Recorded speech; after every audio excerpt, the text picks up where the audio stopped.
ఈరోజు నేను మొక్కల కోసం అయితే కొంచెం యాపాకు రసంలో కొంచెం పసుపు కలిపి అయితే మొక్కలకు స్ప్రే చేశానండి. ఇలా చేయటం వల్ల ఏంటంటే అన్నిటికి ఉపయోగపడదు కానీ కొంచెం కాయగూరలకి పురుగు అనేది చీడ పడతాయి కదా ఒక్కొక్కసారి. ఆ చీడ పట్టినప్పుడు కూడా బాగానే పనిచేస్తుంది. ఇంకొకసారి ఏం చేస్తానంటే బొప్పాస్కాయ ఆకుతో రసం తీస్తా. ఆ రసము యాపాకు రసము కలిపి కొంచెం పసుపు కలిపేసి ఇలా మొక్కలకైతే పోస్తాను.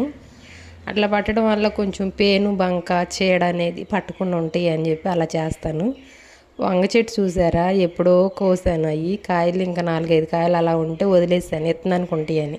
చక్క పండిపోయి విత్తనానికి తయారైపోయినాయి. వాటిని విత్తనాలు కట్టేస్తే నారు వస్తాయి. పూల మొక్కలకు కూడా కనకాంబరం మొక్కలు చక్క గెల్లు వచ్చినప్పుడు మొత్తం గెల్లన్నీ తీసేస్తే మళ్ళీ న్యూగా ఇగురు వచ్చిద్ది. ఇగురు వచ్చినప్పుడు మనకు మంచిగా పూలు కూడా బాగా వస్తాయండి. ఇక్కడ వచ్చేసి టమాటా చాలా రోజులు అవుతుంది పెట్టి, చాలా వరకు కాయలు తెగినాయి. ఇంకా లాస్ట్కి వచ్చేసింది అనమాట.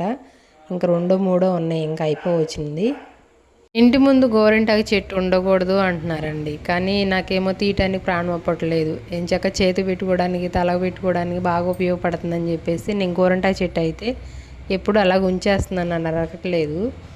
కానీ కొంతమంది ఇంటి ముందు గోరింటాకు చెట్టు ఉండకూడదు అంటున్నారు. అది ఎంతవరకు నిజమో నాకు కూడా తెలియదు. మీకు తెలిస్తే కొంచెం చెప్పండి.